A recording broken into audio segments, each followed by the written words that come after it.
My first marriage wasn't exactly a fairy tale.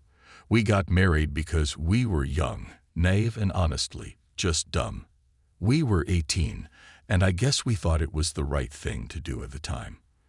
We ended up sticking it out for almost 15 years, but eventually we drifted apart. It was quiet, no drama, just two people going their separate ways. I didn't abandon my son, though.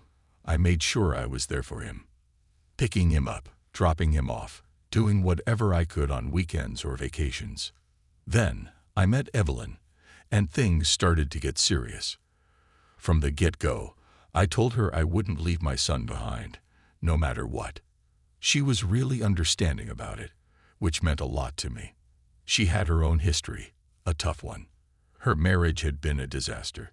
She divorced her husband, but he kept obsessing over her for a long time. And as much as I wanted to focus on us, I couldn't forget her daughter, Camila. "Your dedication to your son proves that not all men are jerks," she used to tell me. And honestly, I was glad to hear that. But I didn't want to be compared to her ex. From what I understood, the guy was a tyrant and an alcoholic. He'd been abusive, hitting her, but always where it wouldn't show. After they split, he got really out of hand. He ended up giving the keys to their apartment to some strangers, and things got ugly. They moved in, made threats, and the police did nothing. Evelyn's friend was indifferent, and even though they changed the locks, it didn't stop the chaos. In the end, Evelyn had to rent a room just to keep her daughter safe. I couldn't understand it. How could anyone treat their own flesh and blood like that? How could you do that to your daughter? By the way, Evelyn's daughter, Camila, was a total gem. At 14, she practically ran the house, taking care of everything so Evelyn could chill after work. She was also studying hard and even had some of her artwork featured in exhibitions. Honestly, I bonded with her right away. She trusted me too. The first thing I did was help her get rid of the illegal tenants. I hired a lawyer, and we sued the police for inaction.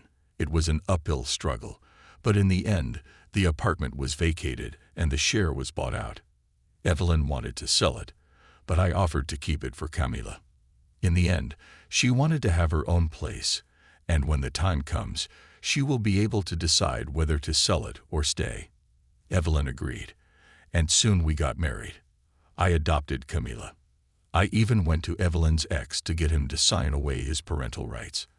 I honestly thought it was going to be a struggle, but he just agreed without a second thought. That's when I knew just how insignificant he really was. Not long after, Evelyn got pregnant, and we knew we needed more space. Our finances could handle it, and we were ready for the change. But then, a year passed, and no promotion came through. The company had a shakeup, and they brought in their own team. I did everything I could to keep my job, sometimes staying late just to prove my worth. I was hoping for some downtime on the weekends, and fishing became my escape. It wasn't excessive, just something I did to unwind. If I had a drink or two on Friday or Saturday, it wasn't a big deal. Everyone has their way of dealing with stress, right? Sometimes, I'd take the kids to the park so Evelyn could relax, but somehow it still wasn't enough. The complaints started, first about me having a couple of beers on Fridays. Then was the fishing. Soon, it was that I wasn't spending enough time with her or the kids. As time went on, the criticism got harsher. One day, she even told me I was borderline alcoholic and threatened to take the kids away from me. That's when I started to get suspicious. First, there were the little changes. She suddenly started dressing differently, wearing makeup when she used to save it for special occasions. And then, she'd leave her younger daughter with a handkerchief, saying things like, "I can't stand you. I hate your whole perfect act. You think I don't know what you want and what I want." I was shocked. Lock me in four walls. What nonsense. She was always free to go wherever she wanted. And Camila and I were happy to stay with the baby. Then, by chance, I saw her with her ex-husband. But that's not what hurt me. I was walking with my youngest daughter and noticed them in a cafe. Him, her, and Camila. This so-called father was sitting there and hugging my daughter. Meanwhile, Camilla lowered her head, but did not pull away. I felt a wave of anger wash over me, and I barely restrained myself from making a scene. I didn't want to scare Camilla. But when we got home, I attacked Evelyn and pinned her to the wall in a rage. She was just teasing me with a cold grin on her face, almost enjoying it. "Come on, hit me. You're pathetic. There's nothing you can do. You're a weakling." I barely managed to choke out. "So your ex is a real man, huh? The one who walked all over you and beat you. The one who abandoned his daughter." She just shrugged and said, "Yeah, he just had a tough time." "Of course. So he took it out on you. And you deserved it, huh? You two deserve each other. And you won't set foot here again. I'll take the kids with me. I would never give my children to that idiot." I wasn't going to forget that Camilla's father was, well, her father.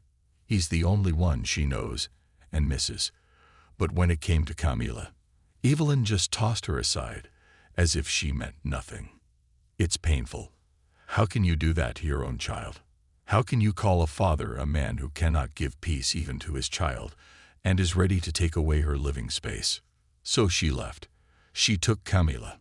I do not know what they told her, but all she could say was that he was her father and she missed him.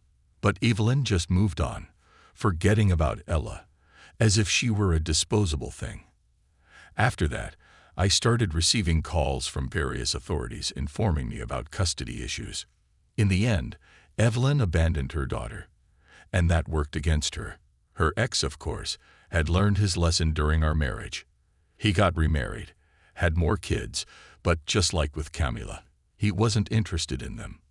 The child support debt piled up, and eventually, even his second wife left him. Now, he and Evelyn were trying to pull the same stunt on me. The divorce dragged on, but the only bright moment was that Camilla stayed with me. She hardly mentioned her mother anymore. And to be honest, it didn't upset me. I think it will be hard for her in the future, but there is no other way out. Evelyn, on the other hand, returned to her old life of humiliation, beatings, and torment.